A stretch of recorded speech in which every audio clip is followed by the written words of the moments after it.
Today is November 20th, the close of business on a Friday, and I want to just take you quickly through Zoom, looking at weekly and daily charts right here. Let's start with the weekly. So weekly, obviously, it's in a downtrend, and it's just kind of a maturing downtrend. It's fairly new at this downtrend. However, this is in a major uptrend. So it's a small downtrend within a major uptrend. So there had to be a correction in this. We had about a 25% correction in this stock, and it bottomed, made a nice hammer candle on the bottom, and now it's coming back up the other side.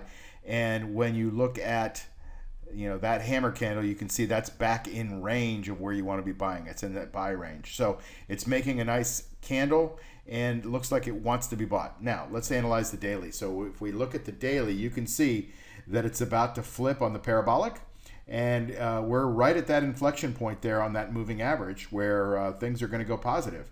So we've had 4 out of 5 days up in a row. So we had a little leg up, a little leg down, didn't quite test the bottom.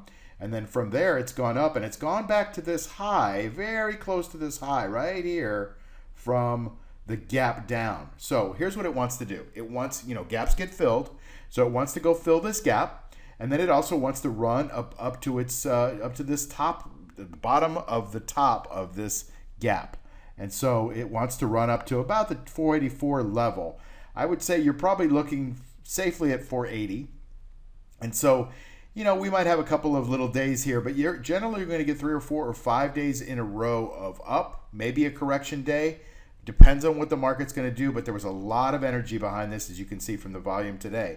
So that basically took out the last couple of days of volume, and so now we have an uptrend.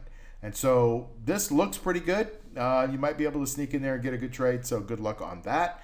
That is Zoom, and Monday morning might be a good trade for you. Let things settle out after the first half hour, and then you can do your trade. Hope that helps. Have a good weekend.